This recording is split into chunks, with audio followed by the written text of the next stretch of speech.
इस गाने की अपनी अलग ही कहानी है संघर्ष की। इस गाने को एक्टर प्रोड्यूसर ने रिजेक्ट कर दिया, सिंगर ने गाने से मना कर दिया। जैसे तैसे रिलीज हो भी गई तो ऑल इंडिया रेडियो ने इसे ब्रॉडकास्ट करने से मना कर दिया। शुरुआत में जिससे सब नाखुश थे, लेकिन वही गाना आगे चल के हाई डिमांड पे नंबर 1 रैंक किया और इसे गाने वाले सिंगर को बेस्ट प्लेबैक का अवार्ड भी मिला फिल्म फेयर से। साल था 1971 और देव आनंद साहब बना रहे थे अपनी सबसे अलग फिल्म का सब्जेक्ट बोल्ड था। उन्हें दिखाना था कि कैसे ड्रग्स की आदत से यंगस्टर्स अपने आप को खत्म कर रहे हैं। एक कंफ्यूज जनरेशन जिसे एक नसीहत की जरूरत है। और इसी फिल्म में एक सीन था जहां कुछ यंग लड़के लड़कियां, कुछ हिप्पीज सबको स्मोक करते हुए दिखाना था। देव साहब चाहते थे कि इस सिचुएशन में सिर्फ एक लंबा बैकग्राउंड म्यूजिक हो, जिसके बाद वो अपनी मोटिवेशन वाला लाइन गाएंगे। और ये मोटिवेशन वाला पार्ट गाने वाले थे द ग्रेट किशोर कुमार साहब। दीवानो तुम ये काम ना करो, हम का नाम बदनाम न करो। लेकिन आर.डी. बर्मन सर और आनंद बख्शी साहब सिर्फ बैकग्राउंड म्यूजिक में रुकने वालों में से नहीं थे। उन्होंने इस सिचुएशन के लिए पूरा गाना ही बना दिया। और जब ये ड्राफ्ट वर्जन देव आनंद साहब को सुनाया गया तो उन्होंने तुरंत कहा कि नहीं, ये गाना फिल्म में यूज नहीं होगा, क्योंकि उन्हें डर था कि ये मेलोडी उनके मोटिवेशन वाला लाइन पे भारी पड़ जाएगा। बहुत समझाया, बहुत मनाया देव साहब को और देव साहब राजी हो गए इस गाने को एक्सेप्ट करने के लिए, लेकिन एक शर्त पे। शर्त ये था कि फिल्म में सिर्फ मुखड़ा और पहला अंतरा ही यूज होगा।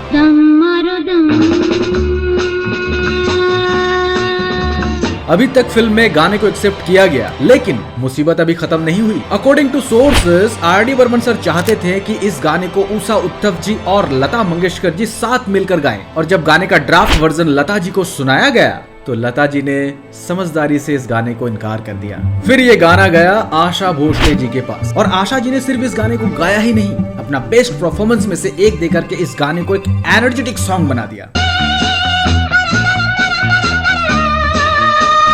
जो गाना सिर्फ बैकग्राउंड म्यूजिक के लिए था, वो गाना एक स्टेटमेंट बन गया। नतीजा ये हुआ कि इस गाने के लिए आशा भोसले जी को बेस्ट फीमेल प्लेबैक सिंगर का अवार्ड मिला फिल्म फेयर की तरफ से। फिल्म रिलीज हुई तब आया सबसे बड़ा झटका। ऑल इंडिया रेडियो जो एक माध्यम था इस गाने को पब्लिक तक पहुंचाने का, उन्होंने इस गाने को ब्रॉडकास्ट करने से ही मना कर दिया। कारण उन्होंने ये बताया कि इस गाने का लिरिक्स भड़काऊ वाला है।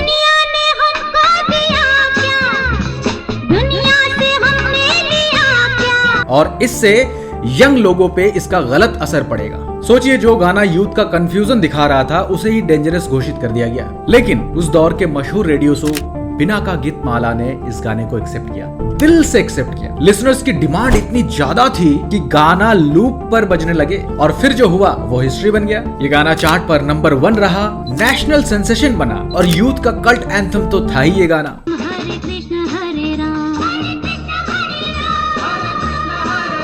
लेकिन इस गाने के पीछे और 2 महान लोग थे जिनके बिना इस गाने का ट्यून इतना कैची बनता ही नहीं। भूपेंद्र साहब का गिटार ट्यून और चरणजीत साहब का trans accordion. It's like a explosive fusion.